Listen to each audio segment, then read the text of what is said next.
నమస్తే. ప్రస్తుతం మనతో పాటు సీనియర్ జర్నలిస్ట్ జయదేవ్ గారు ఉన్నారు. ఆయనతో మాట్లాడదాం. నమస్తే సార్.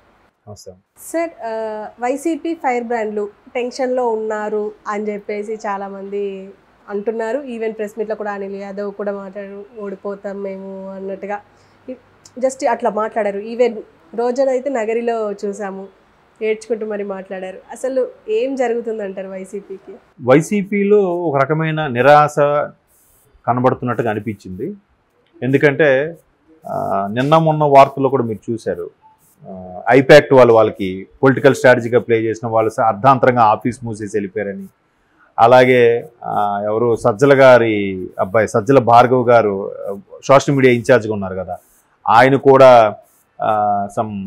సోషల్ మీడియా వాళ్ళందరికీ ఎక్కడ ఏవేవైతే సోషల్ మీడియాలో వైరల్ చేయాల్సినవి, పబ్లిసిటీ చేయాల్సినవి వాటన్నిటికి సంబంధించి ల్యాప్టాప్లు, మొబైల్స్ అన్నీ తీసుకున్నారని, సగం ఇప్పుడు నెలాఖరు వరకైనా మెయింటైన్ చేయొచ్చు కదా, అదే కౌంటింగ్ వరకైనా మెయింటైన్ చేయొచ్చు కదా, అర్ధాంతరంగా ఆపేశారు. తర్వాత మీరు అన్నట్టు రోజా గారు అయితే సొంత పార్టీ వాళ్ళే సైకిల్కి ఓటేయన్నట్టుగా అది ప్రోద్బలం చేశారు. ఇవన్నీ చూస్తుంటే ఇవన్నీ బేరీజ్ వేసుకుంటే ఒక రకమైన తేడా కొడుతుందని మాత్రం అనిపిస్తుంది. తర్వాత అధినేత కూడా జనరల్గా పూర్తిగా రిజల్ట్స్ వచ్చాక ఎంజాయ్ చేస్తాం. ఇప్పుడు ఆయన 17 ఎప్పుడో టేక్ ఆఫ్ అవుతున్నారంటే ఫ్యామిలీ కోసం వెళ్తుండొచ్చు, కానీ ఎంజాయ్ చేసే మూడ్ అయితే ఉండదు కదా. రిజల్ట్ ఏమి రాకుండా ఒక రకమైన టెన్షన్ ఉంటుంది కదా. పైగా మిగతా వాళ్ళకు ఉండే టెన్షన్ వేరు, ఆయనకు ఉండే టెన్షన్ వేరుగా, అంతే కదా. అధినాయకుడు ఇప్పుడు కాలేజ్ ప్రిన్సిపాల్ టెన్షన్ వేరు, ఒక స్టూడెంట్ టెన్షన్ వేరు. ఒక స్టూడెంట్ది ఫీల్ అవుతాడు, ప్రిన్సిపాల్ ఎంటైర్ స్టూడెంట్స్ అందరిది ఫీల్ అవుతాడు, అంతే కదా. సో అట్లా కాకుండా ఆయనటు పర్మిషన్ తీసుకొని వెళ్ళడం, ఇక్కడ చూస్తే రోజా గారు ఇలాగా విస్తుపోతూ మాట్లాడటం, కొంతమంది లోపల ఫీలింగ్ ఉన్న బయటికి ఇలాగ మాట్లాడటం, ఎస్పెషల్లీ మీరు అన్నట్టు రెబల్స్. ఇప్పుడు 151 మంది ఎమ్మెల్యేల్లో వైసీపీకి ముఖ్యమంత్రి గారు ఒకటి తీస్తే 150 మంది. ఇది చాలా సందర్భాలు కూడా చెప్పాను నేను. మిగతా 145, 144 మంది కూడా ఎవరు పనులు వాళ్ళు చేసుకుంటున్నారు, ఎవరు వ్యాపారాలు వాళ్ళు చేసుకుంటున్నారు, ఎవరు పరిపాలనలు చేసుకుంటున్నారో లేదో తెలియదు. ఎందుకంటే అన్ని ముఖ్యమంత్రి గారే డైరెక్ట్గా బటన్ నొక్కడం కాబట్టి వాళ్ళు కూడా పెద్దగా పనే ఉండట్లేదు ప్రజాప్రతినిధికి. సో ఈ 5-6 ఎక్కువగా వార్తల్లో. ఇప్పుడు రోజా గారు, కొడాల నాని గారు, తర్వాత గుడివాడ అమర్నాథ్ గారు, అనిల్ కుమార్ గారు, పేర్ని నాని గారు, వీళ్ళే కదా. మిగతా వాళ్ళు అంతగా ఏమీ ప్రభావం లేదు. సో ఈ రెబల్స్ అన్నిటికి కూడా ఆ మధ్యకాలంలో కొంతమంది రజనీ గారు అలాగే రోజా గారు ఆ 2 ప్లేసులు కూడా, విడుదల రజనీ గారు, రోజా గారు 2 ప్లేసులు కూడా చాలా టఫ్గా ఉంటాయని చెప్పడం, ఇవన్నీ మనం చూసాం. ఇప్పుడు రోజా గారు లాంటి వాళ్ళు ఓపెన్ అయిపోయి ఇట్లా మాట్లాడడం కూడా వాళ్ళకి ఏవో సంకేతాలు అందే ఉండుంటాయి. వాళ్ళు కూడా గ్రౌండ్ లెవెల్లో కార్యకర్తలు చూసుకుంటాం. తర్వాత ఒంగోలు ఆయన పేరేంటి, జగన్మోహన్ రెడ్డి గారు దూరపు చుట్టం, ఆయన కూడా ఒకసారి ఇలాగే మాట్లాడారు సందర్భంలో, నెక్స్ట్ మనం కష్టపడి పనిచేయాలి, మీరు చేస్తారంటే చెప్పండి నేను పోటీ చేస్తాను లేకపోతే చేయను అని వాళ్ళ కార్యకర్తలతో మాట్లాడడం. ప్రతి దగ్గర కూడా వీళ్ళు కూడా డౌట్ఫుల్గా ఇక్కడ వాళ్ళని అక్కడ మార్చడం, ఎమ్మెల్యేని తీసుకెళ్ళి ఎంపీగా పోటీ చేయించడం, ఎంపీని తీసుకొచ్చి ఎమ్మెల్యేగా మార్చడం, ఈ జిల్లా ఉన్న ఆ జిల్లా. ఇప్పుడు అనిల్ కుమార్ గారు ఉన్నారు, ఎక్కడ నెల్లూరు, ఎక్కడ నరసరావుపేట, నెల్లూరు నుంచి నరసరావుపేట తీసుకొచ్చి ఇక్కడ పెట్టారు. ఇట్లా జంపు జలానీలు, పార్టీ మారడాలు, లాస్ట్ మినిట్లో ఇంకా సరే అని చెప్పి సైకిల్ వైపు మొగ్గు చూపడం, ఒకేసారి ఒక 200 మంది కార్యకర్తలు పార్టీ మారిపోవడం, ఇవన్నీ కూడా చాలా చూస్తున్నాం. ఈ రెబల్స్ అన్నీ కూడా, ఎందుకంటే పార్టీలో చాలామంది ఉన్నారు, 150 మంది ఉన్నారు ముఖ్యమంత్రి కాకుండా. 150 మందిలో మిగతా వాళ్ళందరికీ ఉండదా? ముఖ్యమంత్రి దృష్టిలోనే మేము పడాలి, ముఖ్యమంత్రి మాకు మార్కులు ఇచ్చేయాలి, ముఖ్యమంత్రి 100కు 100 మార్కులు వేసేయాలి మాకు అనే ఉద్దేశంతో నోటికి వచ్చినట్టుగానే మాట్లాడితే ఆ ఇంపాక్ట్ ఇప్పుడు చూపిస్తుందిగా. జనరల్గా ఎలా ఉంటుందంటే విలన్ కొట్టిన డైలాగ్కి వెంటనే హీరో పంచులేస్తే అందరూ వీళ్ళు చప్పట్లు కొడతారు, అది సినిమా వరకే. ఇక్కడ కూడా అవే చప్పట్లకి వీళ్ళకి పెడితే తర్వాత ఇది రాజకీయం, ప్రజాక్షేత్రంలో ఉండాలి. ఎవడు ఎప్పుడు ఎటు మారుతాడో తెలియదు. ఇదే రోజా గారు ఒకప్పుడు టీడీపీ, ఇప్పుడు వైసీపీ. బొత్స సత్యనారాయణ గారు ఉన్నారు, ఒకప్పుడు కాంగ్రెస్, ఇప్పుడు వైసీపీ. వంశీ గారు ఉన్నారు, టీడీపీ, ఇప్పుడు వైసీపీ. మళ్ళీ ఇంకా తెలంగాణలో చూసుకుంటే మరీ దారుణం, ఆ కాంగ్రెస్, బీఆర్ఎస్, మళ్ళీ బీజేపీ, మళ్ళీ కాంగ్రెస్, ఇట్లా మారుతూనే ఉన్నారుగా.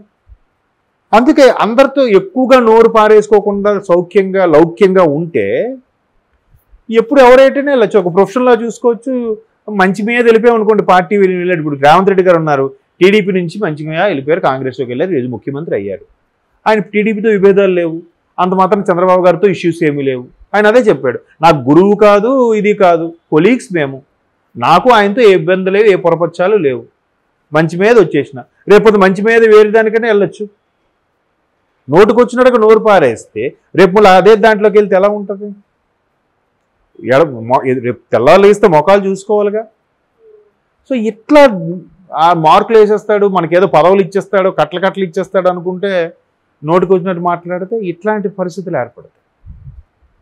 అంటే ఆ ధోరణి ఏదైతే ఉందో, ఆ అలవాటు ఏదైతే ఉందో, అక్కడ అంత పెద్ద నాయకులనే నోటికి వచ్చినట్టు విమర్శిస్తున్నప్పుడు కింద వాళ్ళని ఏమైనా ఎక్స్క్యూజ్ చేస్తారా ఈ నాయకులు? ఈ సోకాల్ నాయకులు ఎవరెవరైతే నోటుకు వచ్చినట్టుగా ఆడు సన్నాసి, ఆడు 420, ఆడు దొంగ ఎదవ, ఆడు కొండాకూరు ఏవో నోటుకు వచ్చిన మాటలు, ఆడి మాటలు ఒక సీనియర్ నాయకుడిని, మాజీ ముఖ్యమంత్రుల్ని నోటుకు వచ్చినట్టుగా మాట్లాడితే కింద స్థాయిలో గౌరవంగా ఎలా చూస్తారు? అంతకన్నా హీనంగానే చూస్తారు. ఆ కింద స్థాయిడు ఏం చేస్తాడు? రే ఇప్పుడు నీ టైం రా, నా టైం వచ్చాక చెప్తాను రా, అతను చూస్తాడు, అతను చూసి దెబ్బ కొడతాడు. ఏం దెబ్బ కొట్టడం ఏం లేదు, కరెక్ట్గా ఎన్నికల క్యాన్వాసింగ్ టైంలో జెండా తిప్పేస్తాడు, నమస్కారం అన్న, వేరే దానిలోకి వెళ్ళిపోతాడు. అప్పుడు ఇంపాక్ట్ ఎవరికి? ప్రాబ్లం ఎవరికి? ఇన్నేళ్ళు, ఈ 5 ఏళ్ళు ఏది ఎక్కడ ఉంటుందో, ఏది ఎవరితో ఏది మాట్లాడాలి, ఏ కాంట్రాక్ట్లు ఎవరున్నాయి, అవన్నీ కూడా ఒక్కసారి పోయినట్టేగా. మళ్ళీ కొత్త వాళ్ళతో పరిచయం చేసుకోవాలంటే టైం పడుతుంది, ఈలోగా ఎన్నికలు అయిపోతాయి. ఇప్పుడు మన రోజా గారు అలా మాట్లాడడానికి కూడా చాలా రీజన్స్ ఉన్నాయి. ఇప్పుడు ఆవిడ కింద ఉన్న వాళ్ళు సరిగ్గా పట్టించుకోలేదని కింద వాళ్ళ ఆరోపణ లేదు. నేను చూస్తున్నాను కానీ జిల్లాకు ఉన్న మంత్రిగా, మహిళా నేతగా నాకు అసలు ఇంపార్టెన్సే లేదు, వాళ్ళు సొంతంగా వాళ్ళే కార్యక్రమాలు చేసుకునేవారు, నాకు కనీసం ప్రాధాన్యత ఇవ్వలేదు ఎవరు కూడా. ఇక్కడ నుంచి నాకు ఇలాగా రెస్పెక్ట్గా చూస్తారు, అక్కడికి వెళ్ళి జగనన్న నువ్వే గొప్ప, నువ్వే మాకు కావాలని కాల్ మీద పడిపోతారు, ఇంకా నా మాట ఎవరు వింటారు అని చెప్పి ఆవిడ ఒక నిర్లిప్తతో మాట్లాడింది ఆవిడ. ఇప్పుడు ఆవిడ క్యాన్వాస్కి వెళ్ళినప్పుడు కూడా అందరూ అబ్జర్వ్ చేశారంట, మేడం ఇంతకుముందు మీ వెనకుండే వాళ్ళు కొత్త వాళ్ళందరూ ఉన్నారేంటి, వాళ్ళందరూ ఏమయ్యారు అంటే ఏమయ్యారు, అక్కడే అర్థమైపోయింది. సో ఇట్లాంటివి అదే చెప్తున్నారు కదా, ఛాన్స్ దొరికింది కదా అని చెల్లరేగిపోతే, ఛాన్స్ దొరికింది కదా అని కొంచెం దూకుడు పెంచితే చాలా ప్రాబ్లం ఉంటుంది. అందులో రాజకీయాల్లో మరీ ఇదిగా ఉండాలి. సినిమాలు అనుకోండి, సినిమాల్లో కూడా దొరికింది కదా, అవకాశాలు వస్తున్నాయి కదా అని చెప్పి నచ్చిన సినిమా యాక్ట్ చేసి వెళ్ళిపోయాడు అనుకోండి, అన్ని ఫ్లాప్లే.